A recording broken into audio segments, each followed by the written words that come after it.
In April, there was a company that deleted their whole production database in under 9 seconds. People are already using AI in production without having the right systems in place. 64% of billion-dollar companies ran into at least $1 million loss due to AI systems not working well in production. Today, I'm talking to Ethan Andyshak, SVP of Product at Sedai. He is going to walk us through how agentic systems can autonomously run in production, what it takes to build such a system, and what are the lessons that he has learned. I'm Suresh Mathew, and this is One Idea. Welcome to the show, Ethan. Thank you so much. Glad to be here. Tell me, what exactly is the difference between an agentic autonomous system and an automated system? In some fields, autonomy and automation are synonyms. They're different words to say the same thing. But in our field, in infrastructure and cloud optimization, it's more than just splitting hairs. And for me, the core difference between autonomy and automation is whether or not the system has earned the right for me to trust it. When we think about what is the difference between automation and autonomy? First, we want to think about what is the definition of an automated system and what are the use cases where they work, right? I don't want to say that automation is bad all the time. It's great for some use cases, but in many cases, more complex situations like optimizing your infrastructure, you really need a fully autonomous system. What exactly does it mean, a fully autonomous system? Yeah. So to start with, for if I'm thinking about simple automation I would define as a situation where the human understands the situation and what needs to happen when change, and then the human is the one writing the rules to drive that system to make those changes, and as a result, the human is the one taking the accountability for those changes. But the action is taken by the system. Exactly. So I'm giving that part over to it. So there are some great examples where I think automation is fine, and I in fact use it in my personal life. Right. So I use automation to water my lawn, to turn on the water for a little bit, let it water the lawn, and then turn it off. Same thing for I use automation to turn off my lights at night. Right. So I don't have to worry about going through the house and hitting all the light switches. This is a simple thing that it can take care of. And in those cases, they're simple, straightforward actions, and the stakes are very low. If I accidentally leave my lights on overnight, it's not the end of the world. Unfortunately, I think when you start to get into more complex situations, that's where automation really starts to break down and where you start to have to say, hey, I don't want something that is a simple, straightforward application of a rule that a human operator wrote. I need a much more complicated system, a much more intelligent system. And that's where we get into autonomy.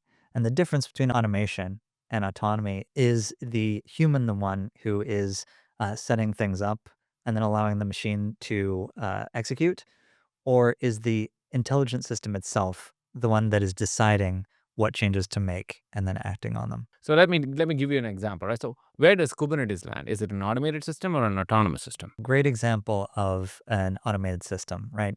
So I have set some basic rules in the instance of, for instance, an HPA or VPA. I can tell the system, hey, when X happens, I want you to do Y. Let's describe that X. X could be if CPU goes above 50%, scale up by 5 instances. Yeah, exactly. And so that's fine for certain situations. And it's great for managing a limited subset of actions that you want things to take. But at the end of the day, that's not going to be able to provide you with the optimal solution for a couple of reasons. For one thing, the problem with when I lock those rules in is that my system is going to grow and change over time, but those rules will not. And so, you need a system when you're going to say, I'm going to build an autonomous cloud optimization system.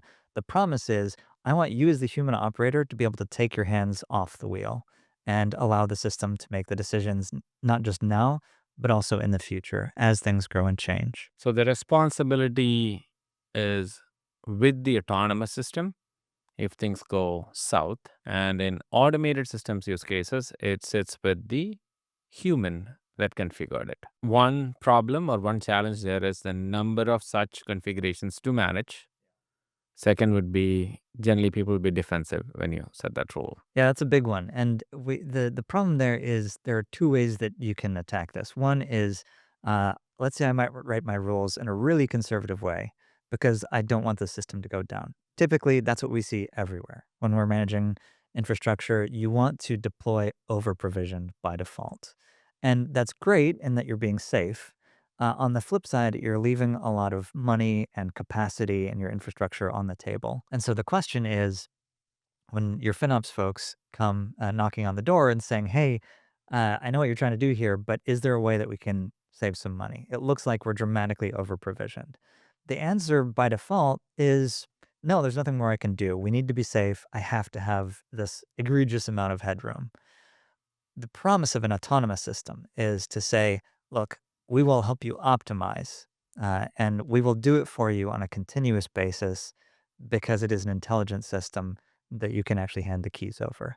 And I think talking about that idea of responsibility, we like to call Sedai the self driving cloud. And we often refer to the metaphor of a self driving car. And so the difference is, again, it comes back to responsibility. If I'm in my car and I'm driving and I get into an accident, that's my fault. My hands were on the wheel, right? I set up the conditions for that problem. With an autonomous system, if I jump into a self-driving car and it gets into an accident, there's no way that that company can blame me for it, right? Because I was not touching the wheel, my feet weren't on the pedals. So that's the difference, and that's the promise that we're looking to that we deliver with Sedai is you can take your hands off the wheel, and because Sedai is an intelligent, autonomous system, you don't have to worry about that. So since we are on that topic, how can you identify, or this is more for the buyer than the seller, okay? So if I'm a buyer and somebody is pitching me an autonomous system, their website says autonomous everywhere. They also believe innocently that it's an autonomous system. I have had many conversations where people thought Kubernetes is an autonomous system. I've had many cases where they thought HPA is an autonomous system. So how do you really be on the buyer side and make that smart choice that, you know what, these guys are selling me a system that claims to be autonomous, and this is selling me a system that claims to be autonomous and is truly autonomous, right? How do you know? I think the big one there is the first time that you look hard at an autonomous system like Sedai, your first instinct should be, I don't know if I trust this. I'm a little bit scared. Just like when I step into a self-driving car for the first time, that's a foreign experience. There's something spooky about the system being intelligent enough to not require me as a human operator to step in. I like to say, before I joined Sedai, when you and I were first talking about what Sedai was, my immediate first reaction was, this sounds like science fiction. This is magic. And at first, to be perfectly honest, I didn't quite believe that it was true. So I said, okay, let me ask a lot of questions, let me learn more about this. And I think it was two things for me that really convinced me and helped me understand the difference between automation and autonomy then. And number one was, you explained how the system worked. I think that there are a lot of layers of safety and intelligence that really are required to make an autonomous system. And you obviously walked me through that to help me understand it. The second piece was taking a look and talking about some of the customers that have adopted Sedai. If I were building an autonomous system, an autonomous cloud optimization system, I would have probably started with a tiny company as my first customer, where the stakes are super low just to vet it out and make sure it works. But when you start looking at the logos that Sedai is serving, folks like GSK, Capital One, these giants, Palo Alto Networks, these are, giant companies that I think one, it makes sense. I was able to trust that it was real because they have real stakes, right? You talk about automation being okay for low stakes. These $100 billion companies are the opposite of low stakes. So the fact that they were able to build trust in an autonomous system speaks volumes. And I think really, uh, makes a lot of sense when you dig into the details of why they were not able to scale with automation alone. You have a framework to build an autonomous system and also to operate it in production. Walk us through that, please. So autonomy, if you want to deliver on the full promise of autonomy, there are multiple parts there. The first one is you have to have total knowledge of the system. In order for anyone, whether it's a person or an autonomous system, to safely execute complicated changes in a complicated environment, you need to have a full picture. That's one of the cool things that I love about Sedai is that it is looking at the entire picture. Where some of the other riskier optimizers out there, they're just using automation. One of their first mistakes is that they're only looking at infrastructure metrics. And in doing so, you're kind of missing the point, right? I want to optimize my environment to save money and to make it more reliable, but I want to do that for the application, the thing that is delivering the value of the business. The infrastructure is there to serve the application, right? So if I'm not looking at my application metrics, a system cannot be fully autonomous. It cannot say, I understand everything that can go wrong and I'm going to take account for it, right? So that's number one, is you have to have that total knowledge. I think number two is you have to have that intelligence, that core intelligence that says, now I have all of this telemetry streaming in and I have all of the numbers I need to make a decision, but I have to have actual intelligence to make that decision. A simple rule is not intelligence, and it's not going to grow and change with my application as it grows and changes. So that intelligent decisioning engine, which relies on real deterministic AI, is the second component. And for me, the third component of an autonomous system is one that can execute that change fully on its own with zero human intervention and do so completely safely. The other thing to think about here is that just knowing the destination doesn't mean that you can be fully autonomous and safe. You have to say, even though I know where we're going, I need to have an intelligent, robust way of approaching my donation. Yeah. Another car example would be, I know that I'm going to go to A to B, and I'm going to have to take a couple of left turns, then a right turn. You can do that safely, checking, the traffic at each, looking both ways when you're about to make a turn. You can use your signals, and you can drive at a responsible speed. Or you can put the pedal to the metal and, floor it at 100 miles an hour and try to whip around the corners. You're going to get hurt if you are not acting responsibly. So one of the important pieces is all of the different layers that happen and come together, even during the execution process, for Sedai to really fully live up to that promise of safe autonomy. That's clear. So there is another trick that I generally apply. If there is no decisioning to make, for example, from place A to place B, let's say there's only one path to place B. There's only one way to get to place B. You don't need an autonomous system because there is no more intelligence to apply there. That's why I don't, as you said, HPA doesn't qualify to be an autonomous system because if CPU goes above 5, you don't think again. Right? You scale up. Whatever happens to the dependent system, you're going to scale up. So that's why for Kubernetes, it doesn't have to think. It has to just listen and act correctly. And sometimes some of these companies do make these actions a lot more faster. Right? For example, VPS take 8 hours to respond. You can bring it down to 2 seconds and respond.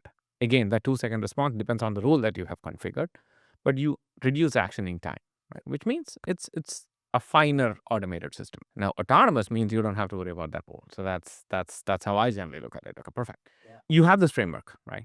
And we know that this market is crowded. There are a lot of companies selling it, and it's not again from just a competition standpoint. It's really about the buyer. Okay, I'm just asking the question from a buyer standpoint. When these 5 companies come to me and say we offer an autonomous system, how do I run that POC? How do I compare these companies? That's a difficult question, and difficult question for folks who are evaluating systems like this, especially when they claim to be autonomous, but they're not. Any given POV, the ultimate answer is the proof is in the pudding. You have to see it working, see it to believe it. I think, there's a lot you can try to do to orchestrate certain situations or scenarios in the data and in your infrastructure to trigger that system to make a choice. I think it all comes down to watching carefully and really getting under the hood and talking to the vendor like Sedai or one of our competitors and understanding how did you arrive at that decision? And if the answer does not include intelligence, if it doesn't include using AI to make that decision, then you know that you're in automation territory and it's not going to be something where you can fully take your hands off the wheel. It might work most of the time. Well, why bother digging deeper into this decision making and not go with an automated system? Why should I look for an AI based system here? So that's the thing. It may work some of the time. It might work most of the time. And it may even save you money faster, right? It may be very aggressive and drop your costs right up until the moment when it fails. And because it lacks that intelligence or that total perspective or that safe execution, it makes the wrong decision and implements it in an unsafe manner. And then your system is down and you're spending a lot more money than you saved based on that downtime.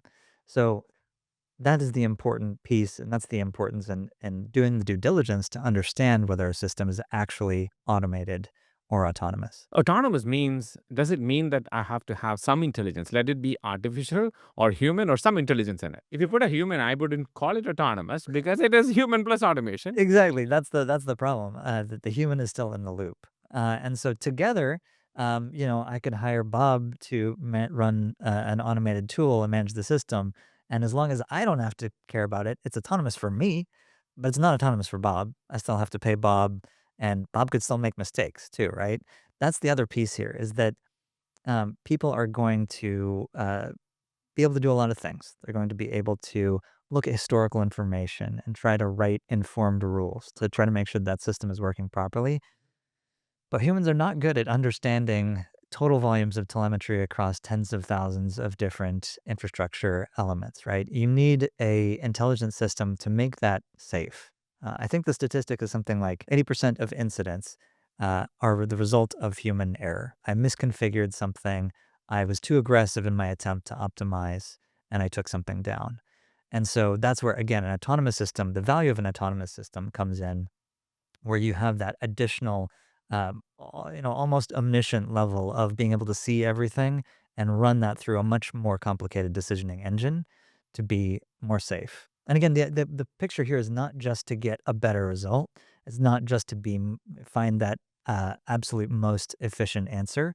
It's what is the most efficient configuration that I can achieve while still being safe, while still guaranteeing safety. Got it. So if your goal is a safe optimization tool or a framework or a platform, then you have to pick an autonomous system. 100%. And if you're picking an autonomous system, you have to look for intelligence. Yes.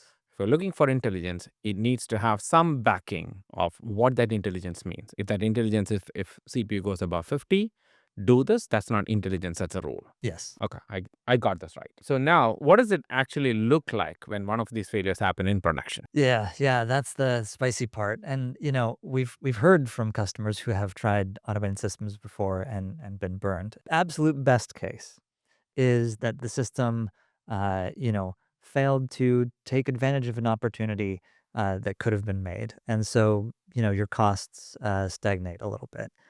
But that's almost never what actually happens. What actually happens is automated systems think that they have enough information and think that they have a good enough decisioning algorithm to make a change that will be safe, but it turns out not to be safe, and you're taking down production. That is the worst case and nightmare scenario, and we hear about it frequently. And that's where again, as a human operator, it's difficult to hand over the keys and to hand over the trust when you've heard about these stories happening. And that's why at Sedai we don't build an automated solution. We don't want to put our customers in that position. We want them to enjoy the benefits of optimization, but with that safety guarantee. You talk to engineering teams every day, right? What have you seen so far from them when they run into such an issue? What exactly is their experience? Yeah, and that's the compelling thing. That's the scary thing is I hear a lot of folks in engineering who have tried risky optimization systems that are based on automation, and they've been burned, and it kills their ability to trust these kinds of systems. Uh, it means that when they run into an incident in production, when an automated system takes that down, the conclusion that they take from that is, okay, no system is going to be able to achieve what I need. I have to go back to doing the math myself. I'm going to fire this tool immediately, right? There's no second chance for a system like this when it takes down production. And that makes the job difficult for everyone. When you're building and trying to sell an actually autonomous system like Sedai, what we hear is we go and talk to people and say, hey, we're a fully autonomous cloud optimization platform. And they say, oh, yeah, I've tried those before. They don't work. It caused problems for me. And we have to start to get into the splitting the hairs of the jargon and say, look, automation is not the same as autonomous. And we have to walk them down that journey. And it takes all that much longer because people understand that automated tools are not fully safe. Now, let me take you to this agentic system as well, right? So agentic systems can be autonomous, can be really automated and help you as well, right? So I have multiple definitions of things. I can have an autonomous reporting tool. Does it qualify to be autonomous? No, because you ask me to run this reporting every time, I'll send this reporting. This explains why you cannot respond to your emails without you looking at it. Yes.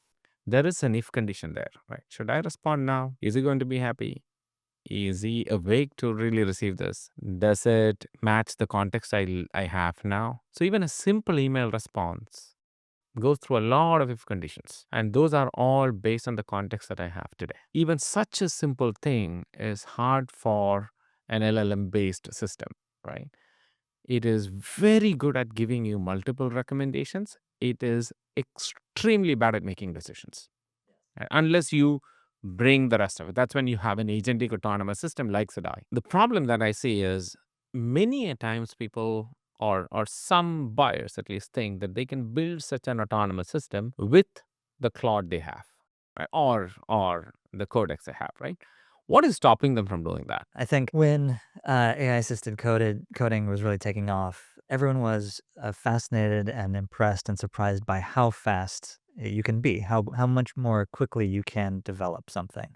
And you look at some systems like Claude where you can create workflows and you can create these, if this, then that sort of scenarios where I could say, let me talk through what that even look like. If I was trying to use Claude to replace Sedai or another cloud optimizer, first I would have some kind of connector that's piping in the telemetry into Claude. So that's the information of what am I going to do.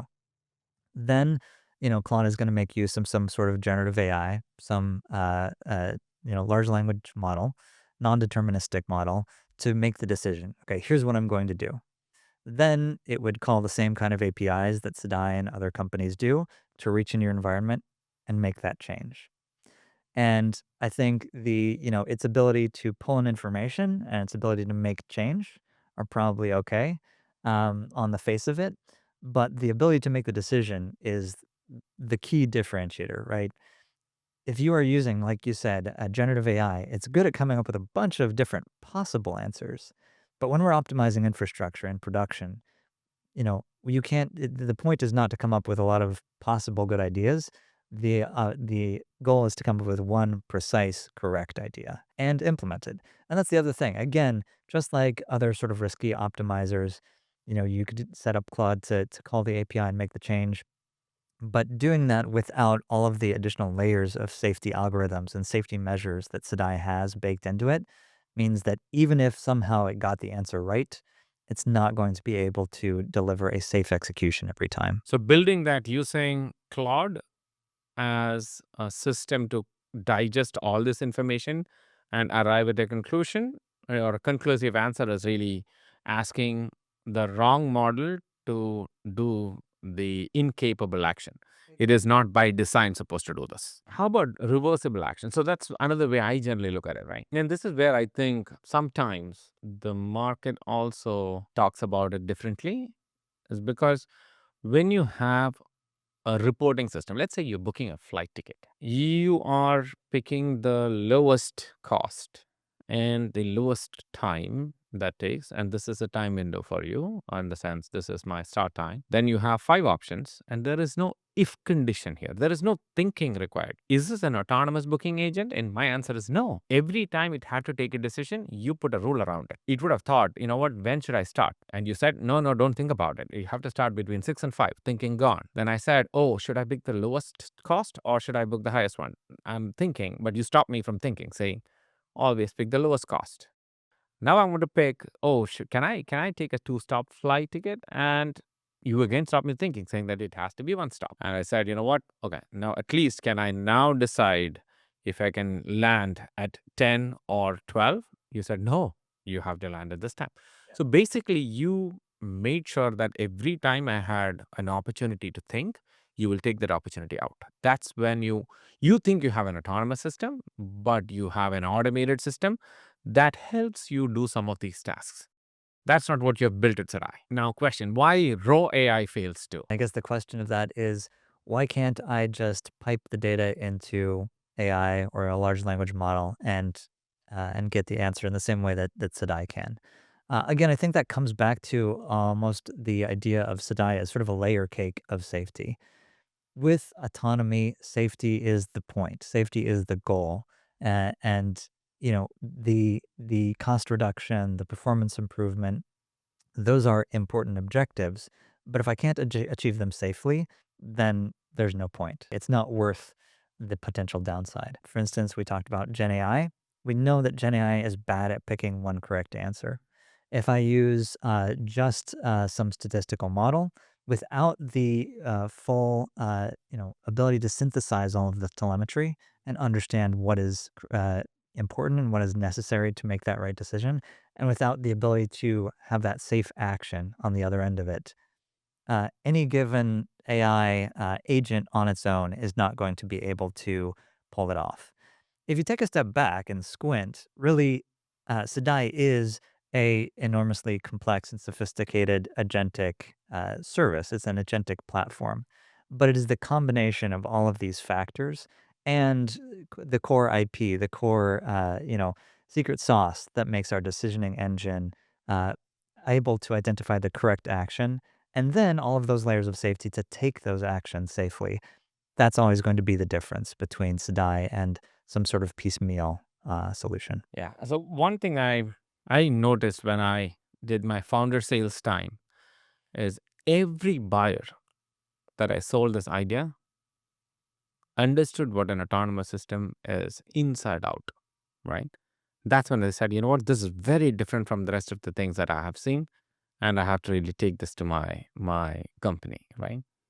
And whenever I had a set of buyers who are not really that fluent in AI and autonomous systems in general, I had to really run a different cycle, right? So that's one thing I've seen in common. And PayPal at that time, when we started this autonomous system at PayPal, it was fun. So it's probably back in 2015. We were lucky to have like Sri as our CTO, and he knew AI and used AI left and right before the industry started. So when we were faced with this problem of managing this largest infra, in fact, we were the largest OpenStack fleet in the world, and managing that infra was not easy. Now, managing that infra at 5 nines was almost an impossible task. And we were trying to really achieve it with a lot of people. We were figuring stuff out. At one point, we realized that you have to do this without really human in the loop. That was probably the eye opener, right? So we realized that you are asking, it's not because people are not smart, it's the other way around, exactly the other way around. It is because people are smart. If you ask them to really configure all these things, mundane things, they would say, you know what, you're asking me to do something that's quite boring, it's quite risky, and I'm going to rule the smart choice here, which is go defensive. Over provision. Exactly. That's a right thing for a human to do. If you ask me to do it, I'll exactly do the same. When these kind of configurations creep in, two things could happen, right? Cost goes up and people will come back and say, you know what, now we have to optimize, and you have to do a knee-jerk reaction, and that would bring the whole thing down. The other problem is you are doing everything based on statistics. You have a history of every latency, every CPU spike. You have a history of everything. That's not AI. Right? I mean, I just don't get it when people say, I use the past records and my AI recommends this. There is no AI. There is an average or there a max or a P95 or a P99. There is no AI in play here. Yeah, AI washing. It's everywhere. Like you were saying up top, if I can slap the word AI on it, it seems modern, it seems fancy. It's what everyone seems to be interested in right now. So I'll just call my set of rules and statistics AI. Exactly. And now if you take an action, now the next word comes in, which is agent. Right. So now these two words together can do any dance and say, you know what, now you have a system that's new. But you really have a system that's looking at statistical numbers and making risky changes. And I cannot emphasize enough, right? So when I talk to these large companies, Fortune 500s, that are adopting autonomy in production, I generally ask them, right? And the answer they give is very logical. They say, I have a suite of tools to manage incidents, which means I'm not on a green field. The last time I had an incident was not last year, it was an hour ago or yesterday. So it is not a green field. So it is not like when people are operating on this production, there are no incidents at all. There are incidents. And now I'm bringing an autonomous system. At least I have an answer why I'm doing what I'm doing. That's exactly what we did in production. And PayPal, when we decided to turn this autonomous system on in PayPal production, peak is like 11 a.m. in the morning. And if you, sorry, 11 a.m. in the morning. And if you have an incident at that time, you're now talking about millions in loss. Right. And it's not fun. So we turned it on. And the first few things that we saw in production were like eye opening.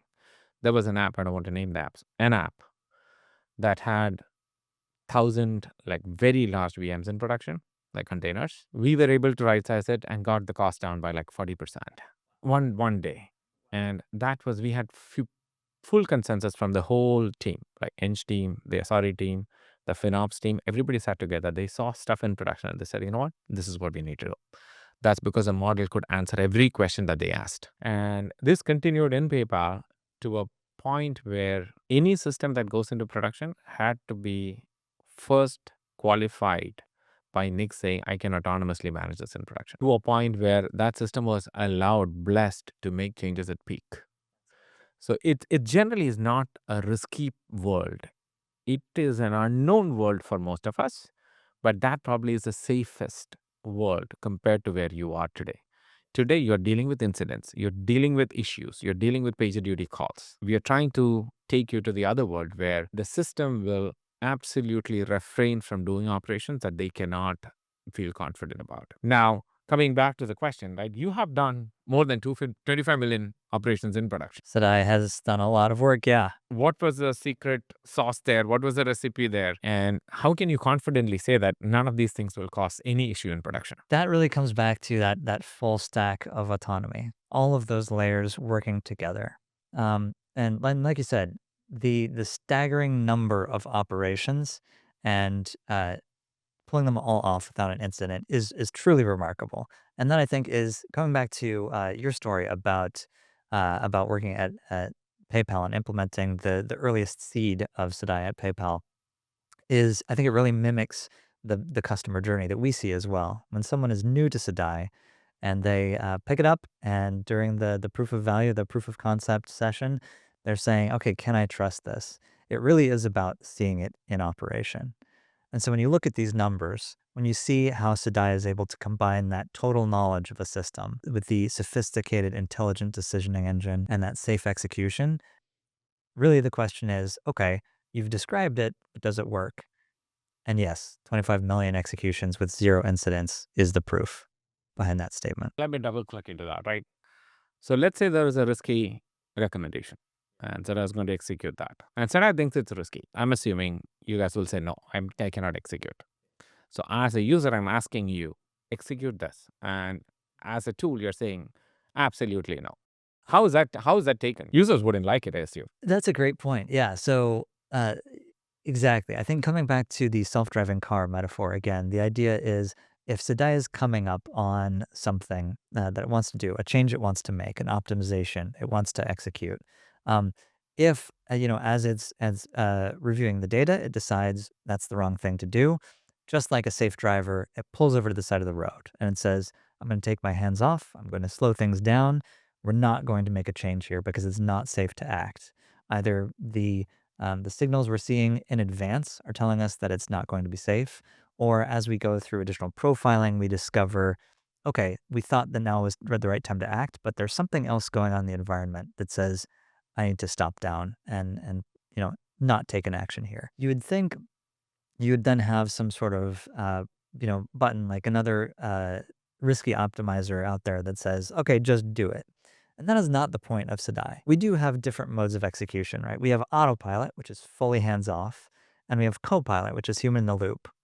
But I think one thing that people don't always understand when they first hear about our Copilot operation mode is that when you do actually click the button to say, I approve that I want Sedai to try and go and do this, if after that button is clicked, Sedai realizes that something is wrong, if it during that data collection phase, during those safety checks, it realizes now is not the right time to act, just because you click the button doesn't mean that Sedai is going to act. Sedai is always going to fall back and prioritize safety over action. So when you sign up for Sedai, you're almost signing up for a buddy who's going to also have opinions about everything. Exactly. And those opinions are based on way more data than I, as a human, can take in and make responsible decisions from. So if you're going to take calls, then why would I buy Sedai? I would probably buy an automated tool and say, you know what? At least it listens to what I say.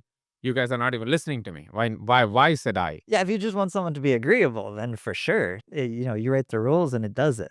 But that same person is going to come home drunk one night and set your house on fire and take down production. So you need someone, a partner, like Sedai as a platform, that is going to make the right decision and stand by that decision as an absolute rule. It's always going to prioritize the safety of your environment because that's what autonomy means. That means I can take my hands off the wheel, I can stop paying attention, and the system will never put me into danger while it's attempting to achieve my goals of cost reduction and performance improvement. Okay, I'm going to be a buyer now. Right. Being a buyer, at least in my QA, can I force you guys to act like an automated system? No, at no time will Sedai be willing to forego its safety checks, right? So there are things you can do to go in and add guardrails and inform Sedai about some of your preferences and things like that. And so what that does is that layers it on top of and in addition to how Sedai acts. At no point, though, is there something for you to tell Sedai, I want you to ignore safety or take this risky action. What if I don't have the metrics for an app? So let's say there's an app called App One. It does not have all the metrics that you're looking for. I know what kind of metrics are you looking for, but I don't have all the metrics, at least in QA. But I want to optimize this app. What do I do? Yeah, and this is a good example for also when we have POVs where you're trying a sample app and it doesn't have the full instrumentation.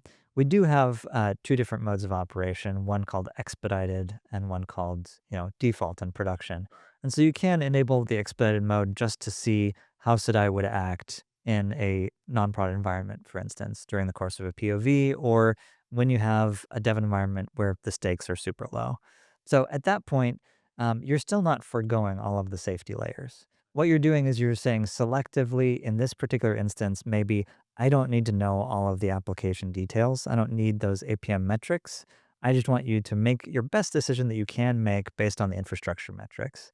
But again, as Sedai goes to act on that information, all of those same safety checks apply. So while you're able to speed things up a little bit, it still falls back into the full safety of Sedai before it makes that decision and before it executes the change. Does it have the same level of autonomy for all technologies, or you pick certain technologies and say, these 10 things are fully autonomous, these five, we are graduating into fully autonomous systems? The idea there is that there are some areas. So one example is containers, for instance. It's easier to make those systems fully autonomous because Sedai can combine all of those pillars of autonomy and see good results. Right? It can have a great understanding of the metrics as it's moving towards the solution. It can use the advanced kinds of machine learning in order to make sure that it's not going to make a mistake and it can execute safely. There are other things, other domains, things like databases and stateful applications, which are a little touchier and which do warrant more attention around them. And so there are two ways of approaching this. Um, Either you can say, I'm going to need a human to check in every single time I make a change, or I'm going to require that human to provide more caveats and more information up front before Sedai is willing to make that change. Because ultimately, within the scope of what Sedai can see, and within the same kind of machine learning models we have for any other kind of resource, any other kind of infrastructure, Sedai is still able to make the right decision and take the action safely. However, let's take an example of a VM, for instance. VMs take longer to take down and bring back up. So when I'm trying to swap the instance types, I need to make sure that I'm doing so in a time that's safe to act, like a maintenance window.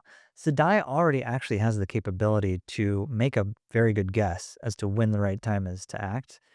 But just as that one added layer of safety, before we call something autopilot, before we allow you to flip VM optimization into full autonomy and full autopilot mode, we require you to designate a maintenance window.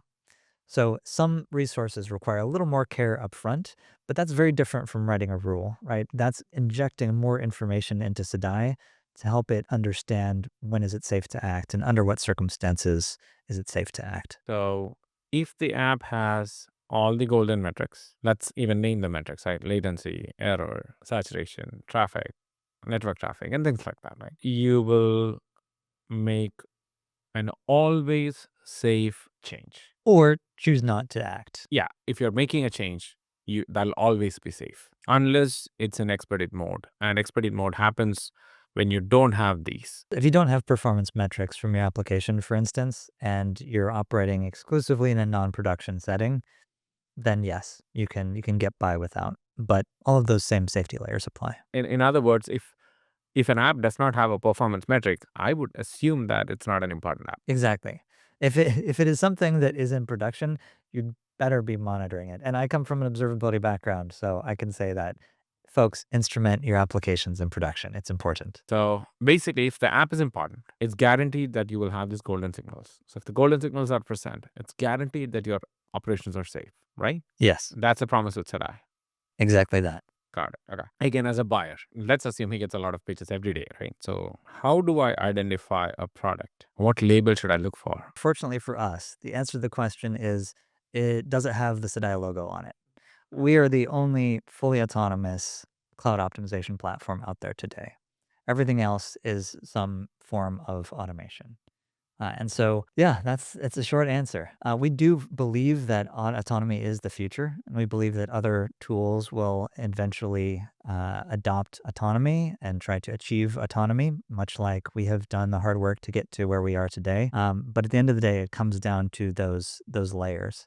Is it looking at the right data? Is it making the right decision with an intelligence engine? And is it executing on it safely? And if it doesn't have those things, it's not fully autonomous. And as of today, nothing else out there is aside from Sedai. Let me talk about the agentic part. Right? So I understand that you have multiple agents in play and there are agentic systems. And as a company, I will be building my agents as well. Now, I understand you have an autonomous agentic system and you know what it takes to build an agent that is autonomous, right? I respect you for that and I will probably take your agents and use your agents for those actions. But will you collaborate with my agents on the rest of it? This is coming to a concept that we like to call Sedai everywhere.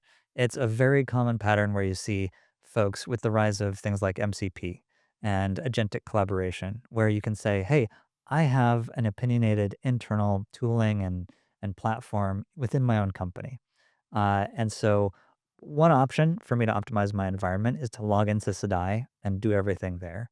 But now, with Sedai's MCP server, we're able to expose our own internal agents so that any company can make use of them outside of it. Any customer of Sedai can make use of it outside of Sedai.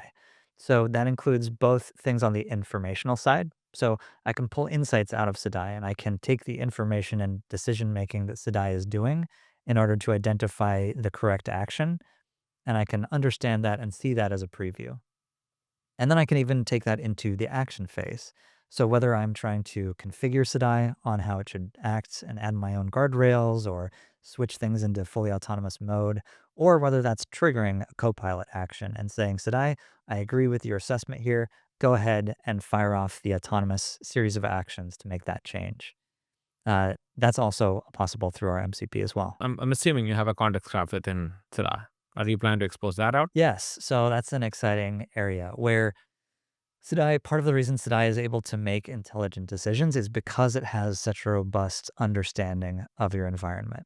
One of the neat facts is that Sedai builds a bespoke machine learning model for every single piece of your infrastructure. The result of that is a really deep, intimate understanding of your entire ecosystem, your entire environment. And so, yeah, that's one of the things that we're looking at for the future is how can we do more to expose that context graph so that other customers can take use of that information. Maybe they're not even worried about optimizing their system today. They've already got Sedai running in full autonomous mode, but they can make use of that information about their environment to make other decisions and to inform other internal tools they have. And now coming back to the normal product roadmap, right? So you have computes being optimized. You have started working on storage. Are you planning to have you covered both compute and storage completely and memory? There's always more room to grow, right? I would say looking at our sheer breadth of coverage, that is one of the differentiators for Sedai. We cover a ton of different services across all of the major clouds, on AWS, on Azure, and Google. And recently, we just added a lot more. We've added a lot more on the compute and storage and data side for Google and GCP. Yeah. But, do we cover every single service out there yet? Not just yet. And so there's always room for expansion, and we're constantly looking to both the demands and experiences of our own existing customers, as well as the entire market out there to understand, yeah, what is the next service that is going to be the biggest bang for our buck to go and start optimizing. I heard you added Databricks recently. Yeah, so we definitely have Databricks support for both AWS and Azure. And yeah, we have a couple of modes there. One is making sure that your tasks are running on the best instance type, picking the right instance type for those runs, as well as managing your automatic shutdown. So if you have, all-purpose jobs that are open and running too long, so I can understand that history over time and actually step in and reconfigure how those things shut down automatically to save money. And now on the AI side of the roadmap, right? What all do you support currently? Yeah, great question. So we actually just had a very recent release for GPU optimization. So as folks are building out a lot more AI-powered apps, one of the critical components of the infrastructure stack becomes the GPU. For folks who weren't already using it, now they're throwing money at that and seeing, okay, I need the biggest, baddest GPUs out there to solve these problems. At the end of the day, it's a very similar problem as you have with classic infrastructure. You have a workload sizing problem and you have a node selection problem. And by default, again, people are not just for reliability, but because it's such an unknown space, they're throwing money at the problem and getting much larger GPUs than they need, and they're allocating GPUs to their workloads willy nilly. So we see two big sort of pathologies or problems coming out of this. One of them is I have a GPU allocated to a workload that's not actually using the GPU. Through some kind of error, I am just burning cache. And so one of the things that Sedai does now is identify those idle GPUs that are assigned to a workload that's never using them and ripping it off and saying, look, I'm going to take this GPU off. And either if I'm renting it, I can stop paying for it. Or if it's part of a fleet that I bought, I can make better use of that GPU. The second piece is making sure that your workloads are sized right within your GPU and that allocation of a GPU is correct. And oftentimes what we see, well, I think one of the statistics is that a third of all GPUs are running at less than 15% utilization. And that's a really brutal stat when you consider that on average, GPUs are around 40 times more expensive than a traditional compute instance. So, in order to solve that problem, you have a couple of strategies, right?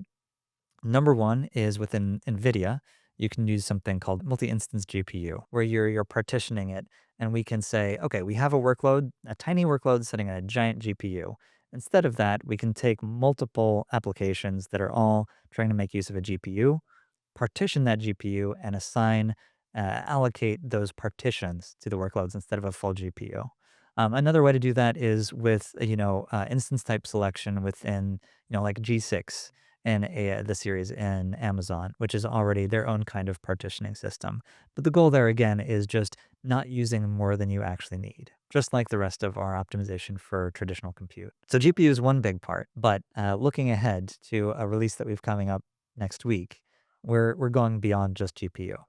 And another big piece that we hear from customers is, hey, I have all of these AI workloads. I have 40 different AI initiatives that I'm spinning up across my company. And, each of these teams is figuring out how to do that on their own. And so they're making their own mistakes. And we're not able to take advantage of all of that information and learn from it quickly. So what you have happening is an app developer saying, okay, I need to pick a model.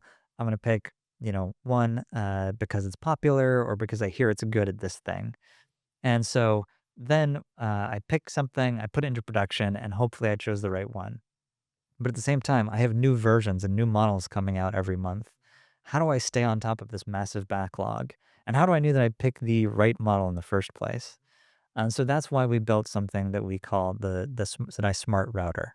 And what that does is it understands your agent, it understands what it's trying to do, and on every single call, we dynamically reroute that call to the Pareto optimal, the best possible model for what it's trying to do. So whether that's for cost and latency and performance. Got it. And you can also put governance around it? Yes. Yeah. And I'm sorry, I should said it's for cost and latency and accuracy, right? Those are the big three. Whereas in traditional compute, you're optimizing for cost and latency. Accuracy is also an important factor in model selection. And yeah, so in addition to the smart router, we also have observability and governance baked in. So if you want to say, hey, some of these for this particular project, don't grab the top shelf model, the most expensive one, right? I need you to be prototyping with more cost-effective models. So you can add some layers of governance. You can also use that for load balancing, round robin rerouting, things like that. And manage your allow and deny lists either at an organization level or on an individual project or agent. Perfect. Thanks, Ethan, for joining us. By the way, I generally am a firm believer of this typical rule. I'm sure, or most founders follow this, right? So hire slow and fire fast. In Ethan's case, I probably reversed or deviated from that rule. So my hire decision was very quick when I talked to Ethan. The reason is there are a few product people who understand how to carve or create a new market. And clearly, a replacement tech is a lot easier to message, a lot easier to design, and even a lot easier to sell. But a category creation product, an autonomous system, is not an easy feed for a product person unless he understands it really well. Probably in the first conversation, I felt that Ethan is the guy that I want to lead the product, and that has been awesome so far. So thank you, Ethan, for joining us. Thank you for shaping the roadmap, and I'm excited about the vision. It's been a blast. I'm looking forward to the future.